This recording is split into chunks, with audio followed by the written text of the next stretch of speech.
주님의 말씀 기다리니 주님 손에 우릴 드립니다.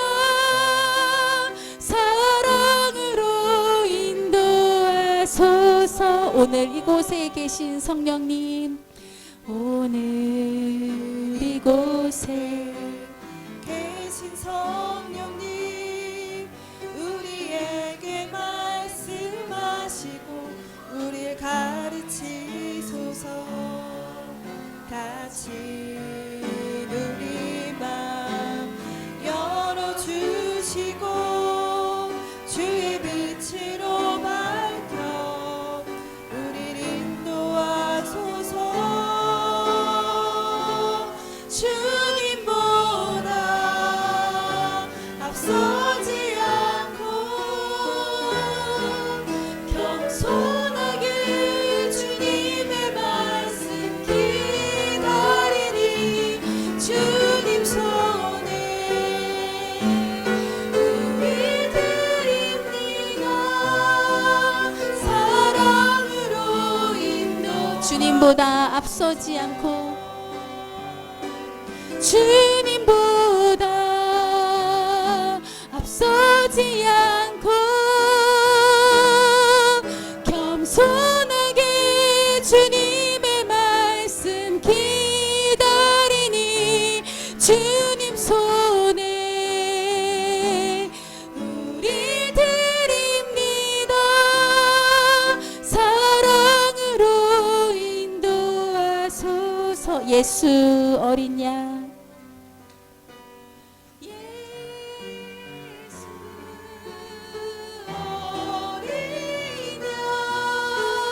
존귀한 이름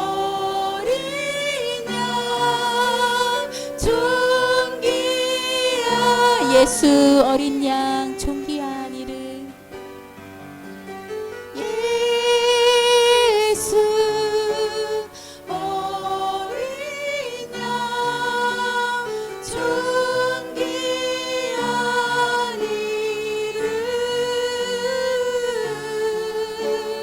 예수 어린 양, 존귀한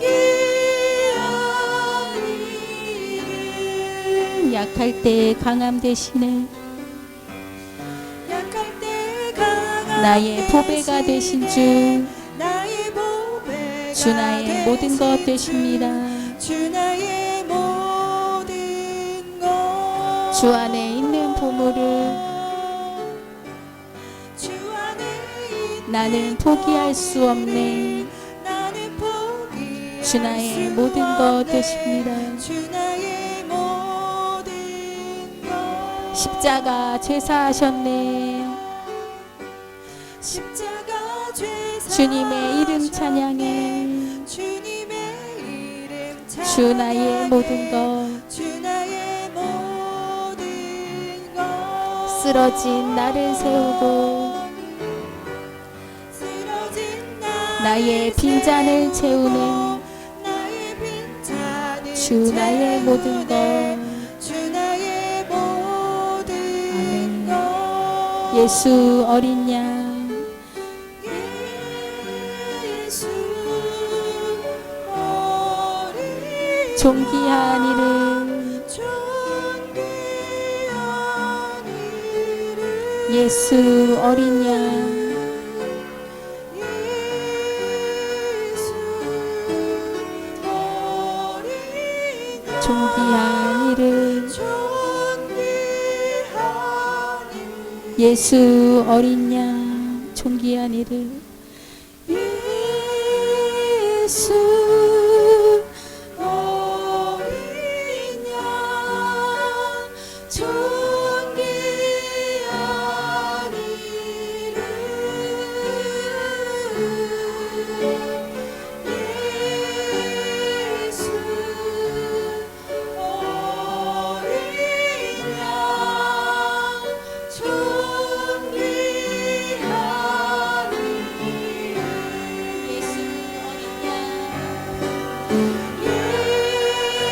예수 어린 양 존귀한 이름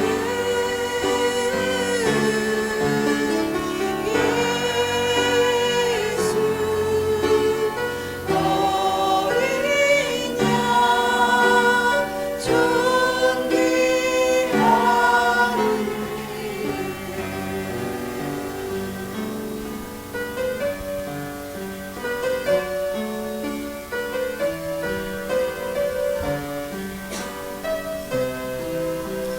예배를 위하여 기도하시겠습니다.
하나님은 여기시니 예배하는 자가 영과 진리로 예배할지니라.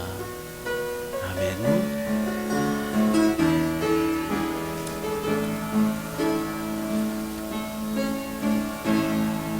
하늘의 문을 여소서, 이곳을 주목하소서.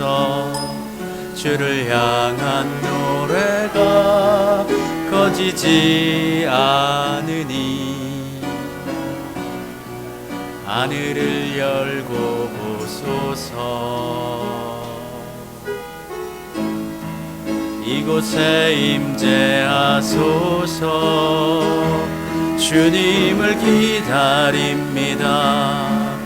기도의 향기가 하늘에 닿으니 주여 임재하여 주소서. 이곳에 오셔서 이곳에 앉으소서. 이곳에서 드리는 예배를 받으소서. 주님의 이름만이, 오직 주의 이름만 이곳에 있습니다. 그러므로 주께서 친히 징조를 너희에게 주실 것이라. 보라, 처녀가 잉태하여 아들을 낳을 것이요 그의 이름을 임마누엘이라 하리라.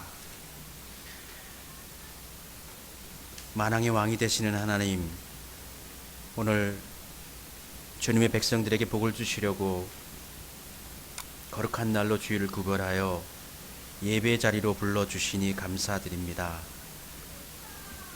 이 시간 모인 우리들 시냇물을 찾기에 갈급한 사슴처럼 주님의 은혜를 사모하게 하옵소서. 또 우리의 영혼을 시원하게 하는 말씀으로 우리의 갈급한 심령을 채워 주옵소서. 성령님 친히 이곳에 임하셔서 우리를 감동하시고 주의 은총을 내리시며 주의 진리를 가르쳐 주옵소서. 걱정과 근심을 주님께 모두 맡기고 하나님의 역사하심을 바라보게 하옵소서. 주님을 의지하오며 우리에게 오신 주 예수님의 이름으로 기원드립니다. 아멘. 우리 일어나셔서 함께 찬송 부르겠습니다. 찬송가 105장입니다. 찬송가 105장, 오랫동안 기다리던 찬송 부르겠습니다.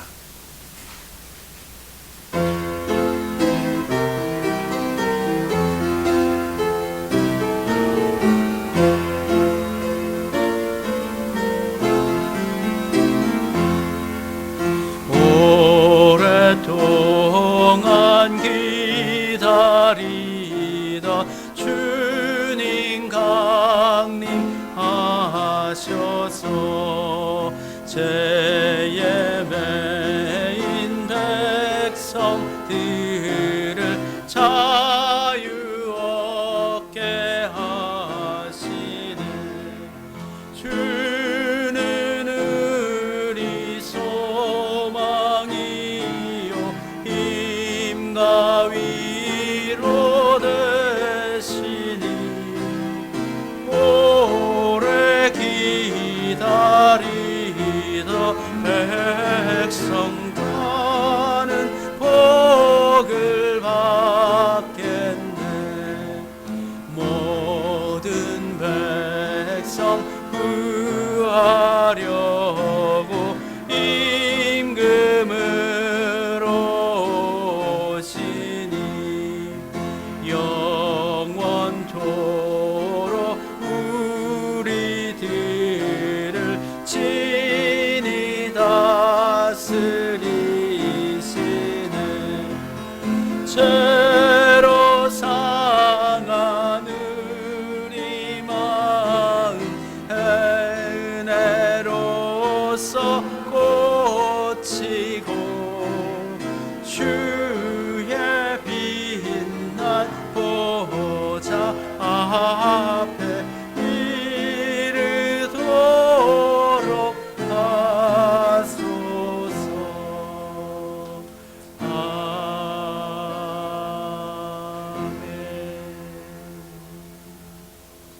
우리의 마음을 모아 하나님께 참회의 기도를 올려드리도록 합시다. 같이 기도드리겠습니다.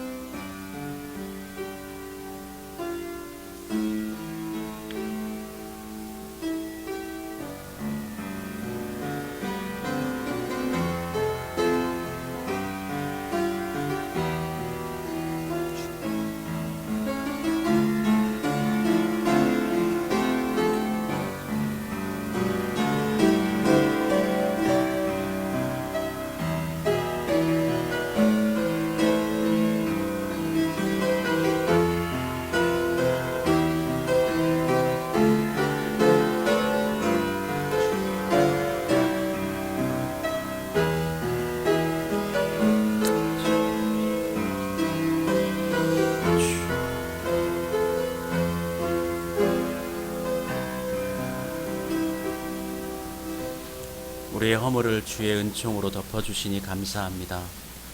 우리의 죄악을 주의 보혈로 품어주시니 정결케 해주시니 감사드립니다.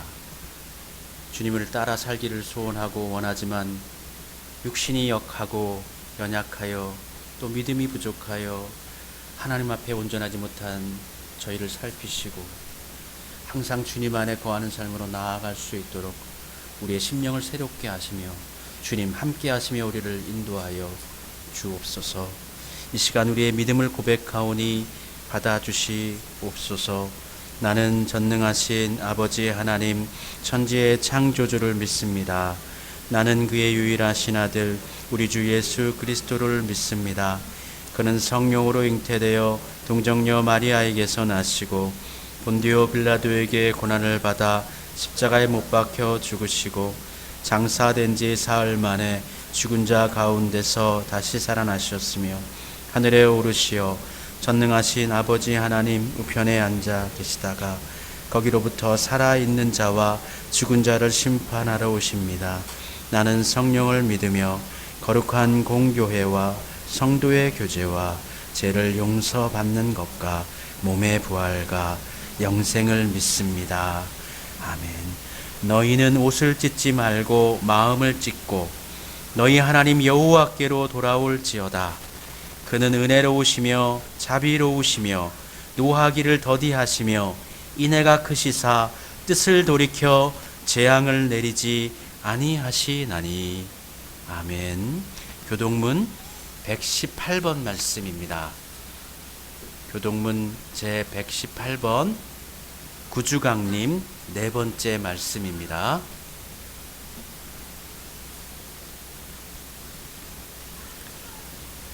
우리 함께 118번 말씀 교독하겠습니다.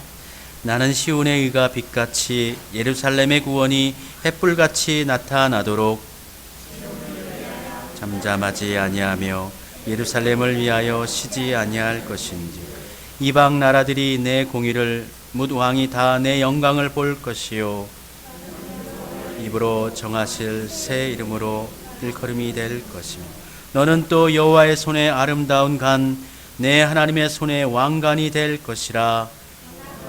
주는 하늘을 가르고 강림하시고 주 앞에서 산들이 진동하며 불이 섭을 사르며 불이 물을 끓임 같게 하사 주의 원수들이 주의 이름을 알게 하시며 이방 나라들로 주 앞에서 떨게 하옵소서. 주께서 강림하사 우리 생각하지 못한 두려운 일을 행하시던 그때에 산들이 주 앞에 진동하였사오니 주 외에는 자기를 앙망하는 자를 위하여 이런 일을 행한 신을 옛부터 들은 자도 없고 귀로 들은 자도 없고 눈으로 본 자도 없었나이다. 아멘. 자리에 앉으셔서 찬송 부르도록 하겠습니다. 299장입니다. 299장 하나님 사랑은 1절과 4절 우리 함께 찬송 부르도록 하겠습니다.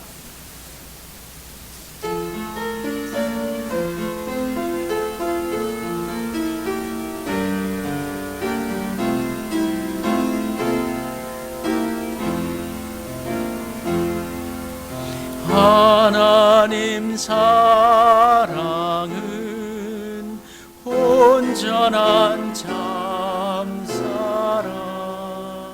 내 맘에 부어주시사 충만케 하소서. 하나님 사랑은 온전한 참사랑 내 맘과 영에 채우사 새 힘을 주소서.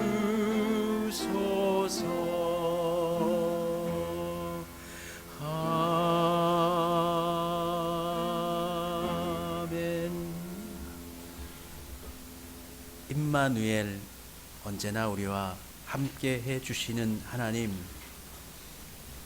주일날 하나님을 사모하는 마음으로 주님을 바라보고 의지하는 마음으로 우리의 마음이 슬프고 육신이 곤고하고 피곤하고 아프기도 하지만 주님을 앙망하며 하나님께로 나아왔습니다. 이 시간 우리의 마음과 영혼과 우리의 육체 가운데 하나님의 은총을 부어 주옵소서. 올 한 해도 벌써 50주를 살았습니다. 오늘을 포함해서 이제 2주만을 남겨놓고 있는 2022년입니다. 한 해 걸어온 우리의 인생길을 되돌아볼 때에 하나님 도와주신 것, 함께 해주신 것, 붙들어 주신 것에 참 감사하고 고마운 마음으로 살아가고 있지만 그래도 여전히 수고하고 애쓰고 준비했던 것들이 잘 되지 않고 또 생각했던 대로 삶이 녹록하지 않아서 마음이 무거워지기도 하고 또 내년은 또 앞으로는 어떻게 살아야 되나 하는 걱정 어린 마음, 근심 어린 마음으로 한 해를 마무리하고 새해를 또 시작하려는 우리 성도들도 있습니다. 우리 하나님, 저들을 붙잡아 주시옵소서. 주님 안에 동거하며 살아갈 때에 우리가 때로는 넘어질 수도 있고 아플 수도 있지만 주님을 의뢰하는 믿음으로 끝까지 주님을 붙잡고 우리가 살아갈 때에 하나님께서는 우리가 듣지 못한, 알지 못하는 방법으로 우리에게 늘 새 길을 열어주시는 줄 믿습니다. 하나의 창을 닫으시면 새로운 창을 열어주시고 막혀진 문 가운데 새로운 문을 주님께서 허락해 주십니다. 그 길을 볼 수 있는 지혜와 안목을 우리에게 주옵소서. 그리고 주의 인도하심을 전적으로 믿고 신뢰하고 따르는 삶을 살게 해 주옵소서. 이 예배 가운데 주님 임하셔서 이 예배를 통하여 나 하나님께 나아갈 때에 우리의 상한 마음은 고쳐주시고 우리의 병든 육신은 치료해 주시옵시옵고 삶의 모든 문제 가운데 우리 하나님 주님의 길로, 주님의 진리의 길로 우리를 인도하여 주옵소서. 말씀 가운데, 예배 가운데 비둘기처럼 임하셔서 부드럽게 우리의 믿음을 키워주시옵시옵고 기름처럼 부어주셔서 우리의 심령이 하나님의 은총으로 보호받게 해 주옵소서.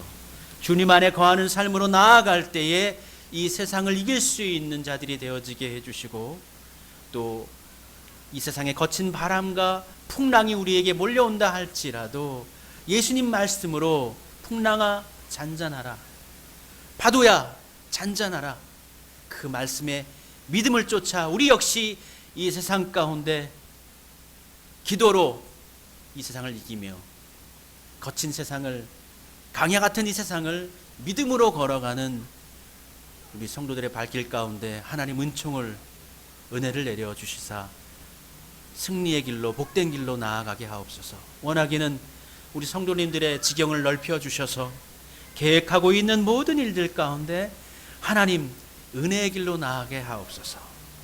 아브라함이 나아갔던 것처럼 하나님께서 지시하신 곳, 알 수 없지만, 우리가 계획할 수 없고 생각할 수 없지만 하나님께서 가라 하신 그곳을 순종하며 따라간 것처럼 그때 우리 하나님께서 늘 채우시고 붙드시고 은혜의 길로 인도해 주셨던 것처럼 우리 성도님들의 길을 주님께서 인도해 주옵소서. 오늘 예배를 통하여서도 은혜 받게 하시고 또 그 말씀의 능력 가운데서 하나님의 사랑을 확증하고 또 확증하여서 그 믿음의 능력으로 이 세상을 이기고 또 하나님께로 한 걸음씩 한 걸음씩 더 나아가는 복된 믿음의 삶을 우리로 살게 해 주옵소서. 날씨가 많이 차갑습니다. 많이 춥습니다. 헐벗고 가난하고 힘들게 사는 이 땅의 백성들, 전 세계의 열방에 흩어져 있는 많은 어려움과 곤란함을 당하고 있는 또 하나님을 알지 못해서 헤매고 있는 영혼들을 주님 불쌍히 여겨주시사 주의 궁일로 저들을 덮으시고 은혜롭고 따뜻한 겨울을, 복음의 겨울을 맞이할 수 있도록 해 주옵소서. 구하지 못한 모든 것들 가운데 우리 하나님께서 가장 좋고 은혜로운 것으로 채워주실 것을 믿사오며 주 예수 그리스도의 이름으로 기도드립니다. 아멘. 하늘에 계신 우리 아버지, 아버지의 이름을 거룩하게 하시며 아버지의 나라가 오게 하시며 아버지의 뜻이 하늘에서와 같이 땅에서도 이루어지게 하소서. 오늘 우리에게 일용할 양식을 주시고 우리가 우리에게 잘못한 사람을 용서하여 준 것 같이 우리 죄를 용서하여 주시고 우리를 시험에 빠지지 않게 하시고 악에서 구하소서. 나라와 권능과 영광이 영원히 아버지의 것입니다. 아멘.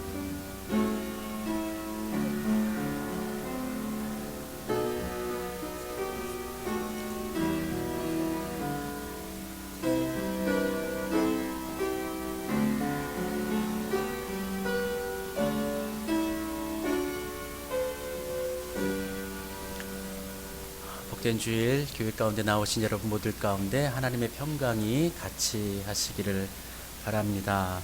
우리 교회 전력이 좋지 못해서 이렇게 따뜻하게 예배를 드리지 못하는 가운데 있는데 이렇게 예배들을 열심히 드려주셔서 감사합니다. 속히 준비되는 대로 전력 상승 공사를 진행할 수 있도록 하겠습니다. 다음 주일은 성탄주일로 예배 드립니다. 성탄주일 예배 드리고 난 후에 간단하게 점심 식사하고 가족별로 성탄 케이크 만들기를 진행합니다. 많은 분들 참여해 주셔서 즐거운 시간 가지시고 또 그 케이크 가지고 가셔서 저녁에 우리 예수님 생일 함께 축하해 주시기를 바랍니다. 송구영신 예배를 우리가 매년 마지막 날 드렸는데 올해는 송구영신 드리는 마지막 날이 토요일입니다. 그래서 다음 주일날 예배 드리는데 혹여 방해가 될 수 있을 것 같아서 금년에는 송구영신 예배를 드리지 않고 1월 1일 신년 첫 주일입니다. 신년 첫 주일 예배를 신년 예배로 같이 해서 드리도록 하겠습니다. 2023년 교회 달력이 나왔습니다. 벽걸이용 달력도 있고 탁상용 달력도 있습니다. 필요하신 수량대로 가져가셔서 사용하시기를 바랍니다. 남녀 선교회 임원을 다음 주일까지는 우리 조직 보고가 나가야 되니까 다음 주일까지는 남녀 선교회 임원 선출하셔가지고 저한테 보고해 주십시오. 가정 예배 결심서 오늘 미루시지 마시고 뒤에 있어요. 신청서 있으니까 써가지고 저한테 제출해 주시길 바랍니다. 결심하시고 나가셔야지 결심하시지 않고 나가면 흐지부지 될 수가 있어요. 단단히 마음 먹고 내년에는 우리 가정 가운데 우리 자녀들 가운데 정말 하나님의 말씀과 복음의 그 은혜가 같이 나누어져야 되겠다. 그게 우리를 살리고 우리 아이들을 살리는 유일한 길이라는 거 유념하시면서 작성해 주시기를 바랍니다. 예레미야 우리 말씀 묵상하고 있죠. 금주는 23장부터 27장까지 말씀 읽고 묵상하도록 하겠습니다. 오늘 본문 말씀 예레미야 말씀인데 다음 주일은 성탄 주일이고 그 다음은 또 신년에 우리가 주제별 설교로 나아가기로 했기 때문에 예레미야를 나눌 수 있는 기회가 아마 오늘이 마지막이지 않을까 싶은데 모르겠습니다. 예레미야의 말씀 읽으면서 잘 묵상하시기를 부탁드립니다. 우리 찬송 부르면서 우리 서로를 격려하고 축복하도록 합시다.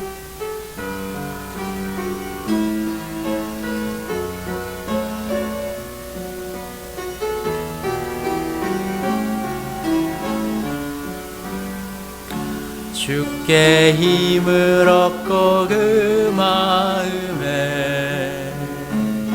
시온의 대로가 있는 그대는 하나님의 축복의 사람이죠. 주님 그대를 너무 기뻐하시죠.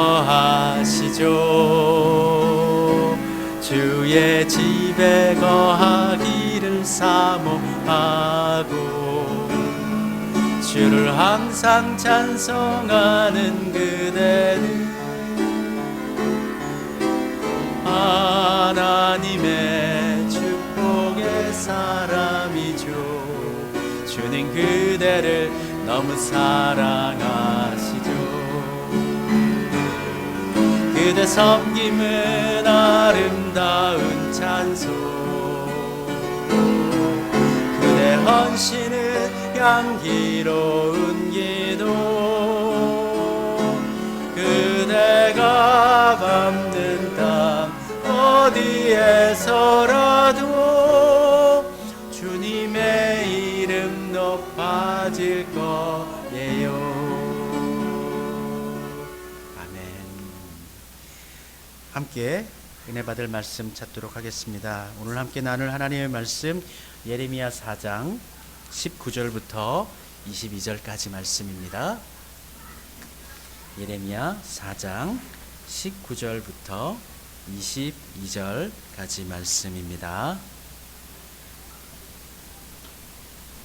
우리 함께 예레미야 4장 말씀 같이 봉독하도록 하겠습니다. 슬프고 아프다 내 마음속이 아프고 내 마음이 답답하여 잠잠할 수 없으니 이는 나의 심령이 나팔소리와 전쟁의 경보를 들음이로다. 패망이 연속하여 온 땅이 탈취를 당하니 나의 장막과 휘장은 갑자기 파멸되도다. 내가 저 깃발을 보며 나팔소리 듣기를 어느 때까지 할꼬. 내 백성은 나를 알지 못하는 어리석은 자요 지각이 없는 미련한 자식이라. 악을 행하기에는 지각이 있으나 선을 행하기에는 무지하도다. 아멘. 우리 찬양대 나와주셔서 하나님께 찬양 올려 주시겠습니다.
아멘. 고마우신 하나님, 말씀을 대합니다.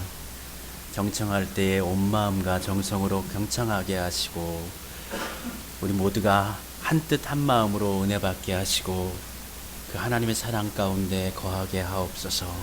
새롭게 믿음을 더 크게 결심하게 하시고, 믿음으로 살겠다, 믿음으로 이기겠다 다짐하는 시간 되게 하소서. 예수님 이름으로 기도드립니다. 아멘. 예레미야를 여러분 어떻게 잘 읽고 계신가요?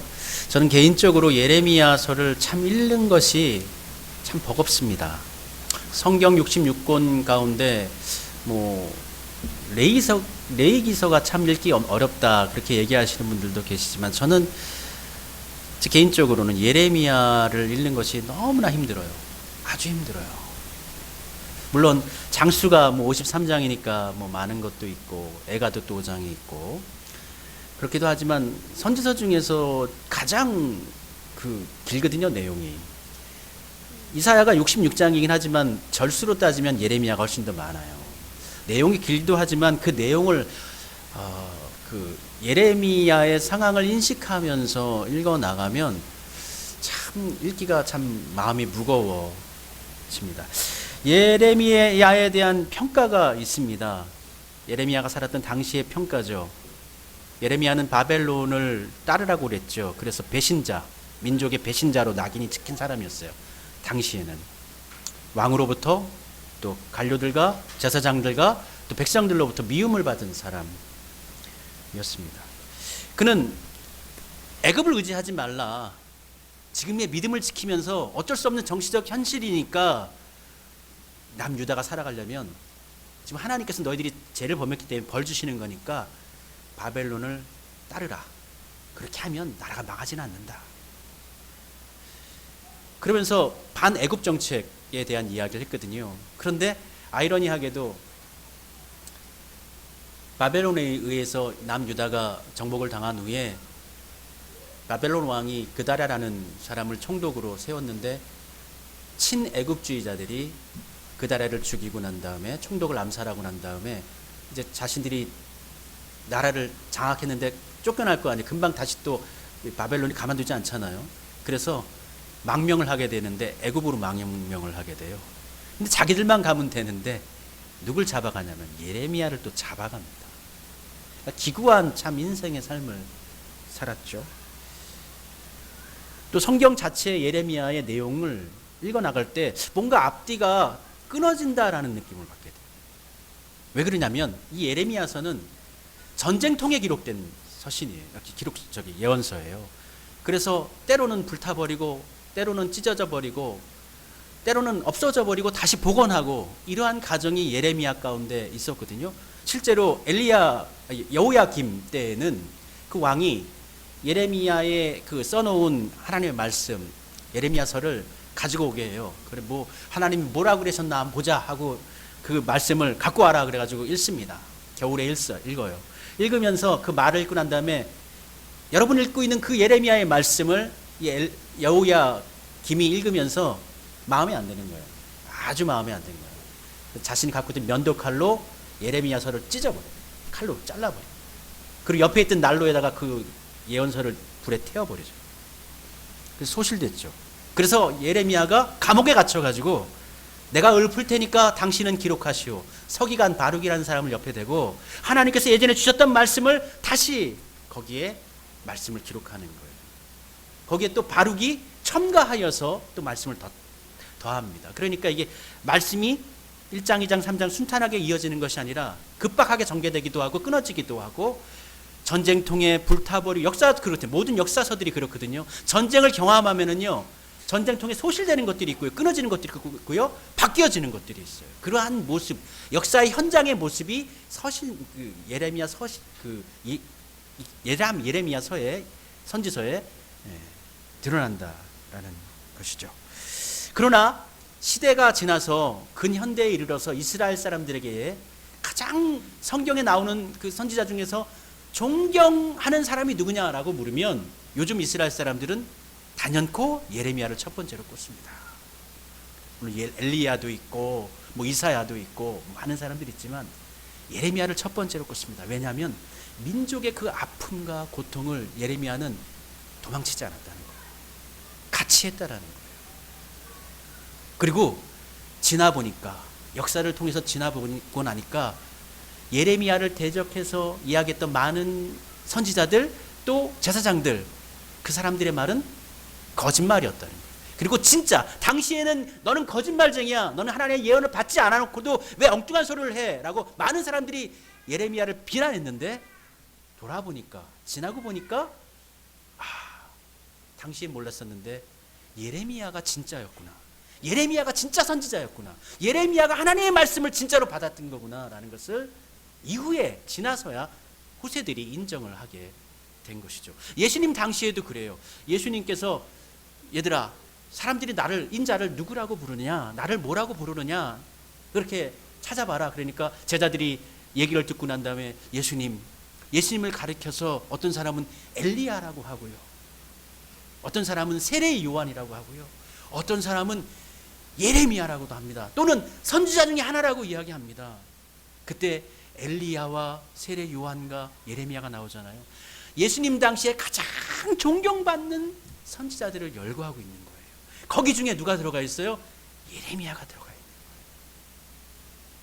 거예요. 예레미야 살았던 당시에는 가장 고난당하고 힘들고 어렵고 버겁고 무거운 인생길을 걸어갔지만 시대를 거쳐 지나가니까 진정한 하나님의 말씀을 증거했던 사람은 예레미야였구나라는 것을 그들이 깨닫게 된 것입니다.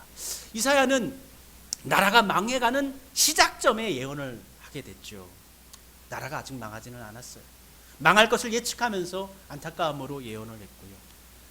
에스겔 같은 경우에는 아예 나라가 망하고 난 다음에 포로 유배지에 가서 하나님의 사역을 했어요. 그러니까 아예 망했으니까 아예 포기해버리고 망할 것을 염려하고 두려워하지 않고 망해버렸으니까 이 가운데서 하나님의 말씀을 증거하자. 그렇게 시작을 했죠. 그런데 예레미야 같은 경우에는 나라가 망해가는 그 가정 가운데에 수많은 전쟁과 전투가 있었거든요. 예루살렘이 한 번에 무너진 게 아니에요. 3번이나 점령을 당했어요. 애굽에게 한 번 점령당하고 바벨론에게 2번 점령당하면서 마지막에 멸망한 거거든요. 계속적인 전쟁이 있었어요. 나라의 수도가 3번 점령당했다면 남유다의 모든 땅들은, 모든 성들은 다 점령당한 거예요. 그리고 마지막 나라가 망한 모습까지, 성전이 불타는 모습까지 예레미야는 눈으로 똑똑히 봅니다. 그러니까 그 마음 가운데 얼마나 아픔이 있겠습니까? 현실의 냉혹하고 잔인한 모습을 그는 똑똑히 봤습니다. 그래서 오늘 본문 말씀을 히브리어로 직역하면 이렇게 읽혀집니다. 아이고 아이고 몸이 뒤틀리니 몹시도 고통스럽습니다. 아픕니다. 통증으로 인해 장이 뒤틀리니 견딜 수 없습니다. 오, 가슴이 출렁거리고 간장이 끊어질 듯 고통스러우니 내가 어떻게 잠잠할 수 있겠습니까? 이는 내가 전쟁의 나팔 소리와 군대의 함성 소리를 들었기 때문입니다. 재앙의 재난이 뒤따르니 온 국토가 폐허가 되었습니다. 순식간에 내가 기거하던 천막들이 일순간에 나의 살던 거처가 짓밟혔습니다. 아, 언제까지 저 전쟁의 깃발을 내 눈으로 보아야 하며 언제까지 저 전쟁의 나팔 소리를 내 귀로 들어야 한단 말입니까? 예레미야는 임박한 하나님의 심판을 먼저 경험을 했어요. 그는 계속 이상을 봅니다. 전쟁의 참화를 봅니다. 군인들의 말발굽 소리, 울리는 소리, 아이들의 비명소리, 성전이 불타버리는 모습을 봅니다. 예레미야는요, 불림을 받았는데 하나님께 소명을 받았을 때 하나님께서 말씀하십니다. 우리가 보통 일을 할 때에는 긍정적인 의미를 가지고 일을 시작하는 게 좋잖아요. 좋은 말을 함께 나누는 것을 사람들이 좋아하지 않습니까? 그런데 하나님께서 예레미야를 부를 때에는 좋은 것보다는 나쁜 소식을 증거하는 선지자로 예레미야를 부르십니다. 예레미야 1장 10절에서 이렇게 말씀하십니다. 보라, 내가 오늘 너를 여러 나라와 여러 왕국 위에 세워 내가 그것들을 뽑고, 첫 번째 뽑고, 두 번째 파괴하며, 세 번째 파멸하고, 네 번째 넘어뜨리며. 예레미야 너를 통해서 뽑고 파괴하고 파멸하고 넘어뜨리고 이 소식을 증거하는 사람으로 너를 불렀다. 사람이라는 게 좋은 소식을 전해줘야 기쁘지, 나쁜 소식, 아픈 소식을 전하는 것은 그렇게 탐탁하지 않지 않습니까? 그러니까 예레미야는 일평생을 살아가면서 하나님의 일을 감당하긴 하는데 정말 괴로움을 안고 살았던 예언자입니다. 그는 북쪽으로부터 들려오는 전쟁의 참화의 울림을 계속적으로 귓가에 듣습니다. 그리고 그 이야기들을 많은 사람들에게 이야기해요. 이렇게 하면 안 됩니다. 지금 큰일 납니다. 나라가 망합니다. 당신들이 죽습니다. 당신들의 아이들이 죽습니다. 불타버립니다. 근데 이러한 아픔과 이 참화를 같이 느껴주는 사람이 있으면 좋은데 예레미야는 그렇게 얘기하는데 다른 사람들은 그렇게 얘기하지 않아요. 무슨 소리냐? 나도 하나님으로부터 예언을 받았는데 우리나라는 안전할 것이다. 우리나라는 평안할 것이다. 국권이 설 것이고 열방 가운데 온전히 다른 나라를 다스리는 나라가 될 것이다 라고 이야기합니다. 그때 예레미야가 이야기하죠. 나도 그랬으면 좋겠다. 그런데 하나님께서 그렇게 말씀하시지 않는다. 그러니까 다른 선지자들이, 다른 예언자들이 그를 잡아서 때리기도 하고 감옥에 갔기도 하고 그럽니다. 그러니까 얼마나 그 예레미야가 자괴감이라든지 무력감에 빠져 있겠어요. 함께 하는 사람이 없는 거예요. 그러니까 쓸쓸하고 고독한 선지자죠. 아주 괴로운 인생을 살아간 괴로운 선지자이기도 했지만 슬픔의, 그래서 예레미야 별명이 눈물의 선지자, 슬픔의 선지자거든요. 그 눈물의 선지자이기도 하면서 또 하나는 매우 고독한 선지자였던 거예요. 쓸쓸했던 선지자였던 것입니다. 예레미야 5장 30절과 31절에는 그때의 상황을 예레미야가 이렇게 기록하고 있는데요. 이 땅에 기괴하고 놀라운 일이 있도다. 선지자들은 거짓을 예언하여 제사장들은 자기 권력을 다스리며 내 백성은 그것을 좋게 여기나니 그 결국에는 너희가 어찌하려느냐. 선지자들은 거짓말을 예언하고 그 거짓말을 예언하는데 백성들은 그 말씀을 좋아해요. 제사장들은 자기 권력에 취해가지고 그 나라를 다스려요. 근데 백성들은 그것이 좋다고 따라요. 도대체 어떻게 하려고 그러느냐. 예레미야는 당대 종교 지도자들의 영적인 상태와 영적인 불감증, 잘못된 안정감, 왜곡된 구원관, 또 그리고 비정함으로 그릇된 길을 행하는 백성들의 모습, 그 삶, 그것을 보면서 괴로워했던 것이죠. 이렇게 살면, 이렇게 가면 안 되는데,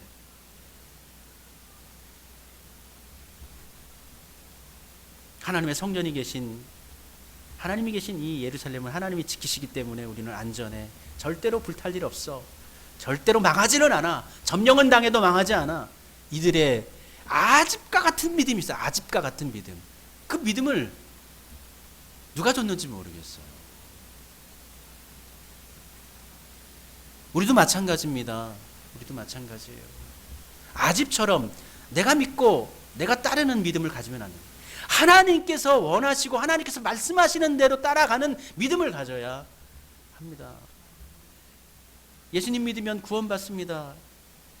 이 말이 얼마나 죄인을 생산하기에 좋은 표현인지 몰라요. 죄를 짓고 다시 돌아와서 회개하면 하나님이 용서하셔. 우리는 천국 갈 수 있어. 이 낙관주의가 얼마나 많은 그리스도인들을 병들게 하고 도둑놈을 만들고 사기꾼을 만들고 비윤리적인 삶을 살면서 나는 구원받는다라는 그런 낙관적인 믿음을 갖게 했는지 몰라요. 여러분, 믿음이 우리를 구원하지만 그것에 만용이 되어져서는 안 됩니다. 간혹 제가 이런 얘기를 하면 저 목사님은 비복음적이야 이렇게 이야기하는 같은 목회자도 있어요. 성도님도 있어요. 복음을 모르니까 예수님 믿으면 구원받는데 왜 자꾸 바르게 살라고 말씀을 따라 살라고 의롭게 살라고 그렇게 가르치시나. 예레미야 표현 비른다면 도대체 어떻게 하려고 그러는지 모르겠어요. 도대체 어떻게 하려고. 나중에 하나님 만나면 따지신다고요. 믿음으로 구원은 받지만 예수님께서 내가 나를 믿느냐? 나를 따르라. 따르라고 할 때 따르지 못한 사람, 돌아간 사람들 많아요. 부자 청년을 비롯해서. 그들이 예수님을 믿어요. 예수님이 하나님의 아들이신 것, 구원자인 건 믿어요. 사탄도 마귀도 예수님이 하나님의 아들인 건 알고 있어요. 믿고 있어요. 사탄이 구원받습니까? 마귀가 구원받습니까? 당시의 종교 지도자들이 잘못된 가르침으로 백성들을 현혹하고 그 현혹된 말씀을 항상 달콤하거든요. 그 달콤함에 빠져서 우리는 안전해. 우리는 이와 같이 제사 지내고 평안하면 하나님이 지켜주셔. 그 뒤에는 정치가들의 음모와 권력자들과 야합하는 종교 지도자들의 모습과 그것을 즐겨하고 따르는 백성들의 무지함이 같이 있었던 거예요. 그러면서 나라가 망한 겁니다. 예레미야는 아나돗의 제사장이에요. 지방의 제사장이에요. 성소 예루살렘에 사역했던 사독 계열의 제사장. 그러니까 솔로몬이 왕위를 이어받을 때에 사독 계열의 제사장들과 아비아달 계열의 제사장들이 싸웠어요. 혈투를 했어요. 누구는 솔로몬을 밀고 누구는 다른 아들을 밀고 하면서 아비아달 계열의 제사장들은 파천당했죠. 그런데 아비아달의 고향이 바로 아나돗이에요. 그러니까 예레미야는 그러니까 아비아달 계열의 약간 주류에서 벗어난 제사장이라고 볼 수도 있습니다. 그렇지만 그가 제사장이었기 때문에 유대사회에서 당시 유대사회에서 제사장이 된다라는 것은 그냥 엘리트가 되는 거예요. 사회적인 안전망 가운데서 편안하게 살 수 있는 그런 계층에 속해 있는 것입니다. 그러니까 제사장으로만 살면요. 그런데 하나님께서 그를 제사장이 아니라 선지자로 부르셨어요. 예언자로 부르셨어요. 예레미야는 예언자가 어떠한 삶을 살아야 하고 어떠한 역할을 해야 된다는 것을 알고 있기 때문에 괴로워했던 거예요. 난 그냥 제사장으로 그냥 종교적인 일을 하면서 내 할 일 하면서 제사 돕고 뭐 하면서 평안하게 살고 싶은데 하나님께서 그를 가만 놔두지 않으신 것입니다. 예레미야를 부르십니다. 그때 예레미야가 반응하는데 1장 6절에 이렇게 이야기해요. 내가 이르되 슬프도소이다. 예레미야 감정이 드러난 거예요. 아, 슬프다. 왜 나를 하나님이 부르시지? 왜 나를 선지자로 부르시지? 예레미야가 슬퍼했어요. 두 번째, 주 여호와여 보소서 나는 아이라 말할 줄을 알지 못하나이다. 부림을 받을 때 예레미야가 아주 어렸던 거예요. 나 아이라서 말을 할 줄 모릅니다. 이 예레미야의 변명이에요. 나 그러니까 선지자 못합니다. 나 부르지 마세요. 나 그냥 지금 제사장으로만 살게요. 근데 이어서 하나님께서 말씀하시는데 너 내가 누구에게라도 가면 너 그에게 가. 그리고 그에게 내가 해줄 말을 하면 그가 누구라도 너 그에게 그 말을 전해야 돼. 그 말을 듣는 사람은 그 말을 좋은 뜻으로 듣는 사람이겠어요? 나쁜 뜻으로 듣는 사람? 왕한테 가서 그렇게 하지 말라고 하면 이 사람이 좋아하겠어요? 그런데 그렇게 하라는 거예요. 더불어서 말씀하십니다. 여호와께서 그 손을 내밀어 내 입에 대시며, 그러니까 내가 입이 말을 잘 못합니다. 그러니까 아론도 그렇게, 모세도 그렇게 얘기했잖아요. 그때 아론을 붙여줬는데 예레미야가 나 말을 못해요. 아이예요. 그러니까 하나님께서 하나님의 손을 예레미야 입에 대셔요. 입에. 그러면서 이르시되 보라 내가 내 말을 내 입에 두었노라. 하나님의 말씀을 예레미야 입에 두었다라는 거예요. 하나님의 그 백성들에게 전해야 할 그 말이 예레미야에게 들어갔다라는 거예요. 그러니까 이 표현상이 좀 애매하긴 한데 하나님의 정신이라고 할까요? 하나님의 메시지, 그것이 예레미야하고 일체가 되는 것이죠.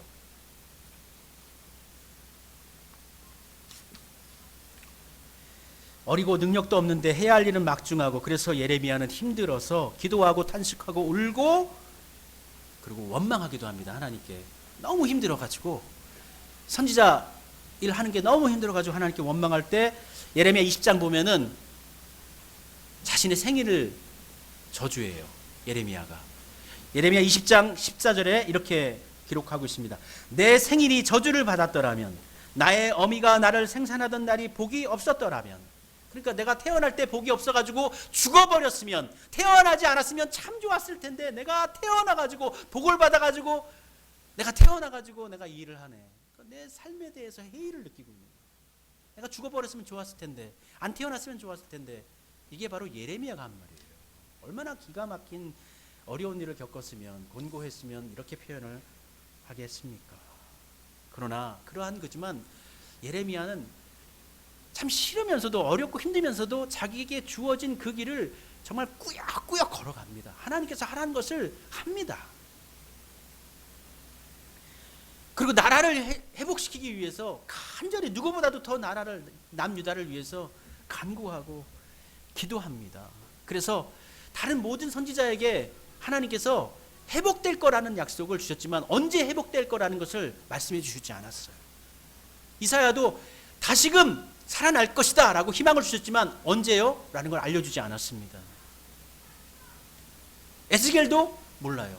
언제 회복되는지는 몰라요. 다니엘 같은 경우에도 몰랐어요. 언제가 나라가 회복되는지. 그가 알긴 알았는데 언제 알았냐면 예레미야서를 읽고 난 다음에 알았어요.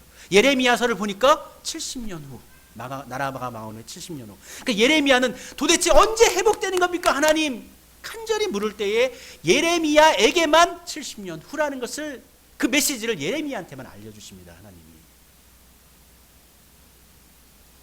예레미야는 고통할 줄 알았던 선지자고요. 나라의 아픔을 자신의 아픔으로 받아들인 사람을 일체화시켰어요. 같이 비통해했고 그 비통함이 너무 커서 때로는 하나님을 원망하기도 했습니다. 하나님께 질문하기도 하죠. 그러면서도 이 나라를 포기하지 말아 주십시오, 이 나라를 살려주십시오라고 나라를 위해서 중보 기도를 해요.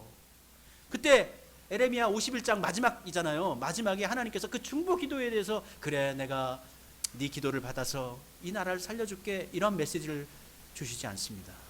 51장 1절에 보면 여호와께서 내게 이르시되 모세와 사무엘이 내 앞에 섰다 할지라도 내 마음은 이 백성을 향할 수 없나니 그들을 내 앞에서 쫓아내라.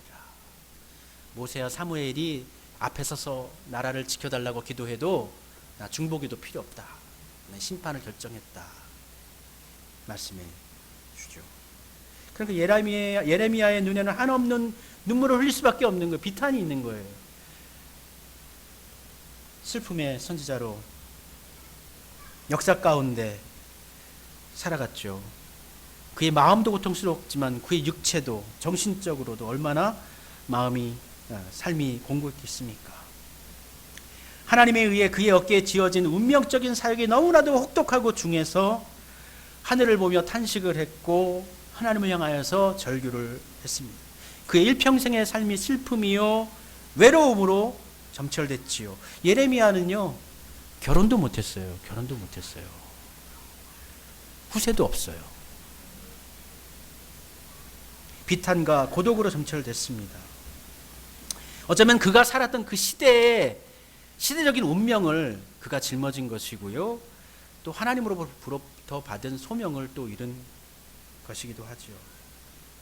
그런데 저는 이 예레미야를 통해서 여러분들에게 도전하고 싶은 것이 무엇이냐면 이 예레미야의 비탄과 아픔과 슬픔이 단순히 예레미야 한 사람의 것인가라는 거예요. 우린 성경을 통해서 이 예레미야를 통해서 우린 무엇을 봐야 되냐면 예레미야가 슬퍼하고 비탄에 빠져있고 아파하고 고통스러워하고 이러한 모습을 통해서 나타내주는 것이 있는데 그것이 뭐냐면 바로 하나님이 그와 같이 똑같이 예레미야가 고통스러워한 것처럼 하나님도 고통당하고 계시다라는 거예요. 하나님이 아파하고 싶고 계시다라는 거예요. 우리 하나님이 아파하고 계시나? 하나님이 어떻게 아파할 수 있어? 하나님이 어떻게 고통을 당할 수가 있어? 그렇게 생각할 수 있죠. 하나님께서 고통당하신다. 실질적으로는 하나님께서 능력이 있으신 전능하신 분인데 그 능력이 뭐냐면 고통을 당하실 수 있는 능력. 엘샤다이 우리 찬양문 전능하신 하나님, 모든 것을 하실 수 있는 하나님. 그 하나님 그 전능성에 무엇이 포함되어 있냐면 우리를 바라보고 우리의 아픔 가운데 그러니까 우리는 인식할 때 내가 힘들고 고통당할 때 아플 때 하나님께서는 타자의 모습으로 나를 지켜보시면서 나 상황을 고통스러워 하시는구나, 아파하시는구나 그런 생각을 한다는 거죠. 또는 때는 그 하나님께서 나를 응원해 주시고 붙들어 주시는구나, 나의 고통을 보고 그렇게 나를 위로하시는구나 라는 모습으로 생각하거든요. 근데 그 정도가 아닌 거예요. 그걸 넘어서서 내가 아픈 것과 똑같은 그 장이 찢어지는 듯한 그 예레미야가 앞서 그 19절에서 얘기했던 것처럼 그 고통과 비탄과 슬픔을 하나님이 똑같이 체휼하고 계시다는 거예요. 똑같이 느끼고 있다는 거예요. 그래서 본문 말씀 22절에 보면은 이렇게 쓰여져 있습니다. 내 백성은 나를 알지 못하는 어리석은 자요. 요 말씀은 누구 말씀이에요? 하나님의 말씀이에요. 예레미야하고 하나님이 지금 일치화되어 있는 예레미야의 그 아픔과 고통이 하나님의 고통으로 전가되고 그 하나님의 고통이 다시 또 예레미야에게 증가되어지는 거예요. 그러니까 하나님은 나 떨어져서 내가 아프니까 저기에 서서 아이고 참 힘들겠구나, 내가 사랑하는 애가 아프니까 내가 힘들다, 이 정도가 아닌 거예요. 우리가 누군가 이제 뭐 가족이 아프거나 자녀들이 아프면 차라리 내가 열이 났으면 좋겠다, 내가 아팠으면 좋겠다, 그러한 마음 가지지 않습니까? 그러나 우리 갖지를 못해요. 그러나 우리 하나님은 내가 아픈 그 아픔, 그 통증, 그 고통을 우리 하나님이 똑같이 고통 당하실 수 있는 능력을 갖고 같이 아파하신다라는 거예요. 세상의 모든 신은, 세상의 모든 종교는 그러한 신이 없어요. 그러한 신개념이 없어요. 세상의 모든 신은 전능하신 하나님, 강대하신 하나님, 능력 있으신 하나님, 그런 신이에요. 다 안정적이고 영원하고 평안하고 아픔이 없고 모든 것에 권능과 파워와 능력이 있고 그러한 신이란 말이에요. 세상의 모든 신은. 그런데 우리 기독교의 신은, 우리 하나님은 그런 하나님이 아니라는 거예요. 그러한 모든 것을 할 수 있으면서도 여러분의 아픔에 동참하실 뿐만 아니라 같이 아파하신다는 거예요. 누가복음 15장에 보면은 아버지와 두 아들이 나오지 않습니까? 한 아들은 아버지 유산 빨리 죽고 나한테 유산 주십시오라는 마음 갖고 있는 아들이에요. 그 아들이 떠나갔어요. 그 아들이 돌아오기를 기다리는 애틋한 마음으로 항상 저녁녘에 그 아이가 돌아오기를 바라는 마음으로 기다리는 그 아파하는 아버지의 모습 보이지 않습니까? 마찬가지로 집에 있지만은 나중에 돌아왔을 때 그 둘째 아들 잘 대해준 거 보고 아버지한테 분노해가지고 나 집에 안 들어갈 거야, 삐져가지고 분노하고 있는 그 아들을 아버지가 찾아가서 얘야, 집으로 돌아와라. 집으로 돌아와라. 그 아버지의 모습이 바로, 고통당하고 아파하는 그 아버지의 모습이 바로 하나님의 모습인 거예요. 호세아서 보면은 고멜이라는 아내가 음탕하지 않습니까? 자식을 버리지 않아요? 남편을 버리지 않아요? 그리고 세상의 향락을 쫓아 살아갑니다. 그리고 그곳에서 살다가 병들었어요. 그런데 호세아가요, 돈을 주고 값을 사가지고 다시 데리고 옵니다. 아내의 길을 포기한 여자, 어머니 길을 포기한 여자인데 호세아가 어떻게 합니까? 당시에 금기시하는 선지자가 여인을, 음탕한 여인을 다시 이렇게 아내로 맞이한다는 것은 토라, 그러니까 율법에서 그거는 하지 못하도록 되어져 있는 거예요. 근데 율법을 거스르면서까지 그 아내를 데려오는 게 호세아. 그 호세아의 모습이 뭡니까? 그게 하나님의 모습이에요. 우리 하나님은 타자의, 전적인 타자의 입장에서 나의 고통을 보고 안타깝다, 참 아이고 힘들겠네, 이게 아니라는 거예요. 우리 하나님은 여러분이 아플 때, 여러분이 고통당할 때 같이 아프고 같이 고통당하시는 분이에요. 십자가에 달리신 예수님, 십자가에 달리신 그 하나님은 이 고통을 체휼하시는 그 모습의 가장 극적인 모습이거든요. 단순하게 우리 하나님이 내 마음의 아픔을 알고 계시지, 그 정도가 아니라는 거예요. 원디드 힐러, 상처 입은 치료자. 그 사람이 내가 아파봤기 때문에 내가 그 사람 아픈 거 알아. 내가 고통을 당해봤기 때문에 그 사람의 고통을 내가 알아. 내가 죽어봤기 때문에 그들의 죽음을 알아. 그렇기 때문에 나를 살리실 수가 있는 거예요. 그렇게 예수님이 이 땅에 오신 거예요. 우리를 살리기 위해서, 직접 고통을 당하시기 위해서.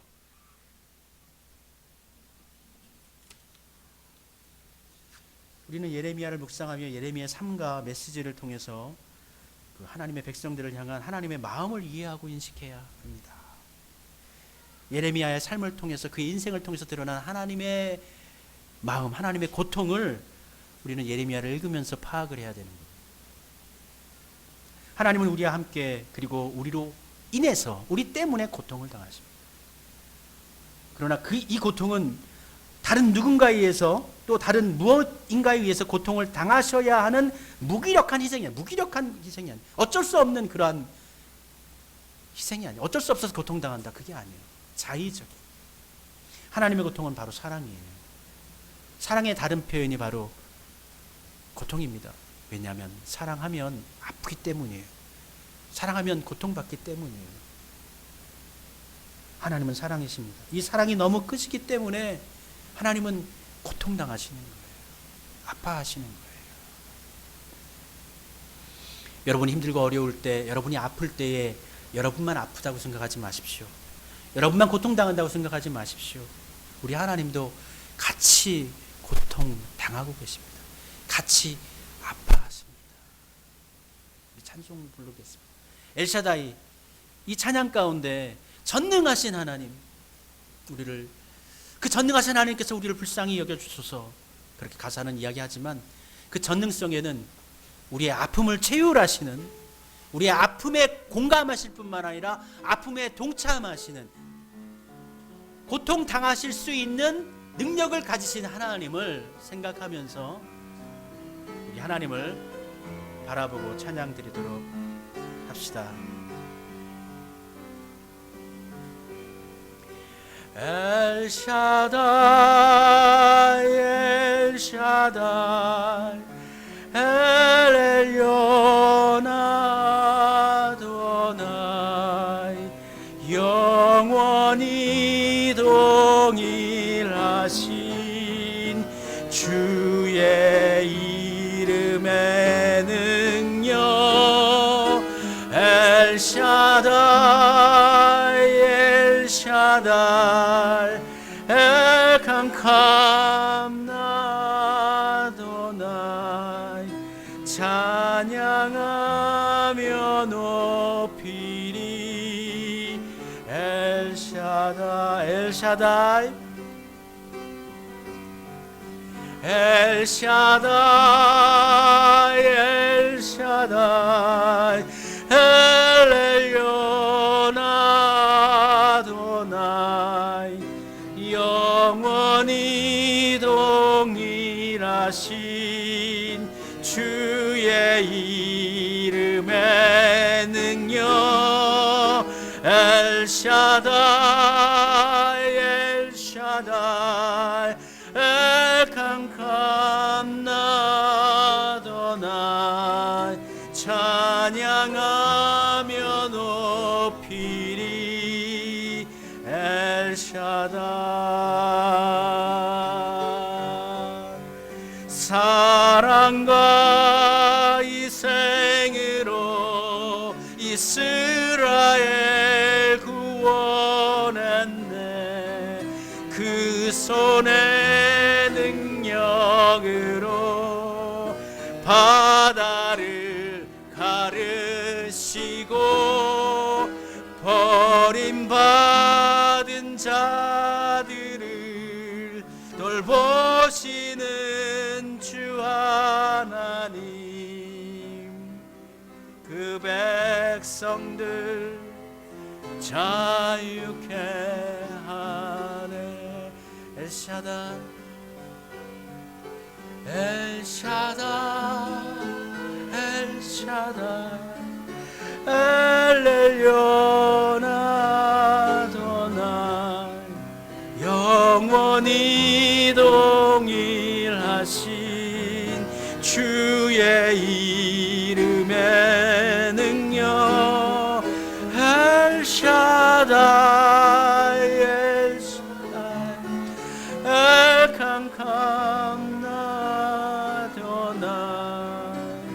찬양하며 높이리 엘샤다이 이 시간 함께 기도하면서 하나님의 마음을 우리 가운데 채울하기를 원합니다. 우리 때문에 아파하시는 하나님, 우리 때문에 고통당하시는 하나님, 우리의 마음과 우리의 삶과 우리의 그 살아가는 모습을 보면서 안타까워하시는 그 하나님의 마음을, 그 심령을 우리 가운데 채우고 또 뿐만 아니라 우리 주변에 아파하고 있는 많은 사람들 가운데 우리 하나님 같이 아파하고 있다는 것, 같이 고통당하고 있다는 것, 같이 고독해하고 있고 같이 외로워하고 있고 같이 눈물을 흘리고 있고 그 아픔 가운데서 우리 하나님이 같이 하신다라는 것을 우리의 심령 가운데 채우면서 하나님 그 고통 가운데 우리 역시도 고통당하지만 하나님 그 은혜에 감사합니다. 같이 아파해 주시는 그 위로, 같이 고통당해 주시는 그 능력 감사합니다. 주여 우리를 긍휼히 여기소서, 주여 우리를 불쌍히 여기소서. 우리 함께 기도하도록 합시다. 주님, 주님의 은혜를 간구합니다. 주님의 은총을 소원합니다. 하나님이여 인도하소서. 연약한 저희를 붙드소서. 연약한 저희를 붙들어 주옵소서. 아버지여 긍휼히 여기소서. 오 아버지 하나님이여 연약한 저희들을 긍휼히 여겨 주옵소서. 불쌍히 여기소서. 하나님이여 하나님이여 하나님이여 아버지 하나님이여 우리는 말할 수 없이 탄식하며 고통스러워하고 아파하지만 그 가운데 우리의 아픔만을 생각하고 우리의 뜻만을 생각하고 우리의 좋지 않은 결과만을 생각하면서 우리는 힘들어했지만 그러한 모습을 보며 안타까워하시는 아버지 하나님의 맘을 헤아려 드리지 못했고 그 하나님을 바라보지 못했습니다. 그것을 이해하지 못하는 믿음의 자리 가운데서 살아왔습니다. 아버지여 역사해 주소서. 주여 용서하시고 주여 긍휼을 베풀어 주옵소서. 주님의 은혜와 우리 안에 머물게 우리 안에 충만하게 채워지게 하소서. 오 주님 역사하소서.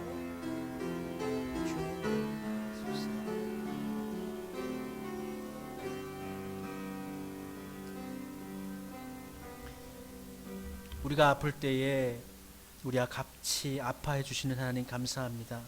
우리는 우리가 아플 때 나만 아프다고 생각했습니다. 나만 힘들다고 생각했습니다. 나만 외롭고 쓸쓸하고 병들었다고 생각했습니다. 그런데 그게 아니었습니다. 내가 아픈 것처럼 우리 하나님도 아프셨고 내가 힘들었던 것처럼 우리 하나님도 힘드셨고 내가 눈물을 흘린 것처럼 우리 하나님이 또 눈물을 흘리셨습니다. 그것을 알지 못하고 원망하고 힘들어하고, 하나님 이러한 저희를 용서해 주시고 주의 궁의를 더해 주시옵소서. 저희를 불쌍히 여겨 주옵소서. 하나님의 은혜 안에서 살기를 소원하옵나니 우리의 주어진 인생길 하나님 다 보고 계시는데, 하나님 앞에서, 하나님 앞에 떳떳하게 하나님 앞에서 우리의 마음을 올려드리며 살기를 원합니다. 연약한 저희의 믿음과 삶이 흔들리지 아니하도록 붙잡아 주시고, 때로 당하는 고난과 힘겨움 가운데 낭망하지 아니하며 주어진 믿음의 길을 열심히 걷게 해 주옵소서. 예레미야 같은 사람도 있었는데, 우리보다 더 그렇게 힘들게 살았던 그와 같은 선지자도 있었는데, 우리의 주어진 길은 그것에 비하면 더 가볍지 않습니까? 하나님 더 힘내서 살게 해 주옵소서. 주님 붙잡아 주십시오. 예수님의 이름으로 기도드립니다. 아멘. 네, 우리 찬양 부를게요. 찬송가 290장입니다. 290장, 우리는 주님을 늘 배반하라. 우리 찬송 부르면서 예물 봉헌 드리도록 합시다.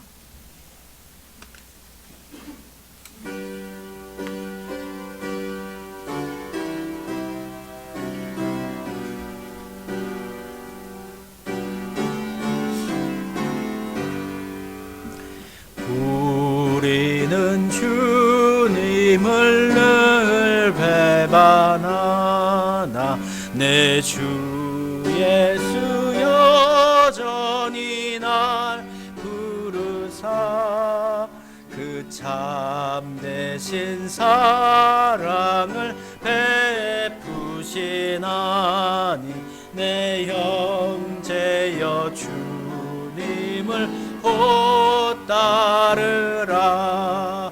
주 널 위해 비네 주 널 위해 비네 주 널 위해 비네 항상 비시네. 주께서 풍성한 은혜를 내려 내 영혼이 나날이 복받으니 주 예수를 너희도 구주로 섬겨 복 따르면 풍성한 복 받겠네.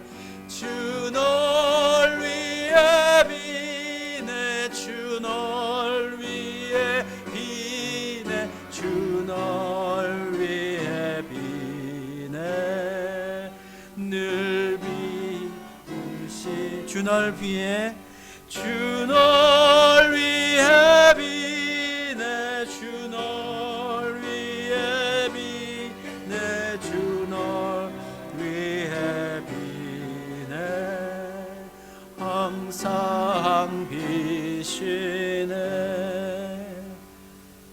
이종구 염순자 권사님 가정에서 11조 예물 드리셨고요. 이종아 김평화 집사님 가정에서도 11조 예물 드렸습니다. 모든 삶 가운데 인도하여 주시고 동행하여 주심을 감사합니다. 김도경 김영주 집사님 가정에서 감사헌금, 또 김영강 최문영 집사님 가정에서 신방 감사헌금, 나눔 헌금 쓰여져 있는데 무명으로 와 있네요. 이경수 조선정 집사님 가정에서 건축 헌금 드리셨습니다. 우리 아버지 하나님이여, 한 주간 수고하고 한 달간 수고한 것의 열매를 하나님께 바치게 하시니 감사합니다. 여기에 우리의 땀이 들어가 있고 우리의 눈물이 들어가 있고 우리의 수고와 우리의 아픔이 배어져 있습니다. 이 예물을 받아주시옵시옵고, 들으신 분들의 삶과 가정과 일터와 기업과 하는 모든 일들 가운데, 거하는 모든 거처 가운데 하나님 복 나려 주시옵소서. 항상 주님 안에 거하게 하시고 주의 인도하신 가운데 평안하며 하나님의 은총 가운데 살아가는 기쁨을 누리며 저들이 행복할 수 있게 해주시고, 하나님 붙잡아 주셔서 어려움도 이길 수 있는 믿음도 주시고 힘과 지혜도 더해 주셔서 이 세상을 살아가며 하나님의 은총을 찬양하고 주의 복음을 널리 널리 증거하는 은혜의 삶으로 저들이 살아갈 수 있도록 주님 축복해 주옵소서. 예물이 쓰여질 때 이 땅 가운데 작은 예물로 심기어지나 거둬들일 때는 30배 100배처럼 놀라운 축복의 예물로 거두어져서 하나님께 기쁨이요 또 많은 이들에게 즐거움이 되고 죽어가는 이들을 살리는 예물, 또 생명이 없는 자리에 생명이 심겨지는 예물로 사용되게 해 주옵소서. 예수님의 이름으로 축복하며 기도드립니다. 아멘. 네, 우리 자리에서 일어나셔서 함께 찬송 부르도록 하겠습니다. 54장 찬송하고 예배 마치도록 하겠습니다.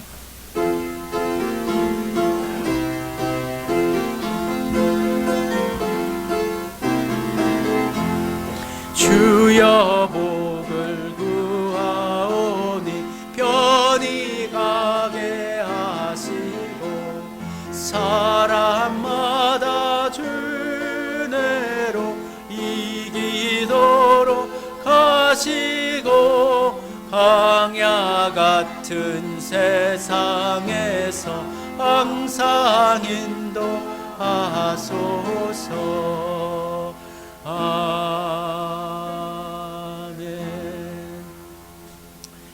이제 우리 주 예수 그리스도의 한량없으신 은혜와 아버지 하나님의 그 같이 아파하시는 그 사랑하심과 성령님의 함께하심, 함께하며 위로하시고 체휼해 주시는 그 교통교제하심이 여기 모여 예배드린 우리 모든 성도님들 위해, 함께하지 못한 우리 성도님들 위해 영원토록 같이 해주시기를 축원하옵나이다. 아멘.